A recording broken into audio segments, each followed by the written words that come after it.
ये रोशन ताली, ये गीज़र की तरफ जो है। हाँ, ये एक हो गया गैस सिलेंडर। जी सर। ये देगचों का सेट है पूरा। जी सर, दो दो देशी हैं इसमें। उसके बाद डिनर सेट ये जी सर, इधर ये कितने कितने का सेट है डिनर सेट? 75 पीसेस का। निकालना जरा।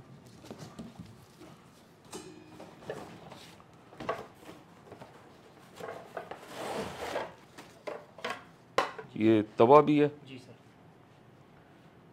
अच्छा, वाटर सेट। अच्छा ये 6 ग्लास हैं और एक जग है। अच्छा, वाटर कूलर। जी सर। अच्छा, ब्लैंकेट। ये है सर। अच्छा, तरपाल। ये है सर। अच्छा, ये चटाई। ये है सर। आटा वहाँ पे मिलता है कट रेट के ऊपर, कोटे का मिलता है। जितने का आप ख़रीद के इधर से भिजवाएंगे ना, जी सर। उससे 25% पे उनको वहाँ से पैसे दें तो मिल जाएगा। आप आटा छोड़ दें, चावल। मैं आपको बता देता हूँ। चावल आप बढ़ाएं, ठीक है सर। वहाँ पे लोग चावल पसंद करते हैं। अच्छा। ये आप चावल जो है 10 किलो की जगह ये 20 किलो कर दें। ठीक है सर।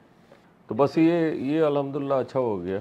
ये हमारा फिर फाइनल हो गया। ये 5 किलो घी का डब्बा है। जी सर, 5 किलो। ठीक है, ये आपके पास रेडी है सारा। जी सर। चलें बिस्मिल्लाह करें, अल्लाह ताला खैर करेगा इंशाअल्लाह ताला। जो लोग मसाइल में हैं, या अल्लाह उनके मसाइल को हल फरमा दे, या अल्लाह हम सब की मुश्किलात को आसान फरमा दे, या हम सब की माफ़त फरमा दे।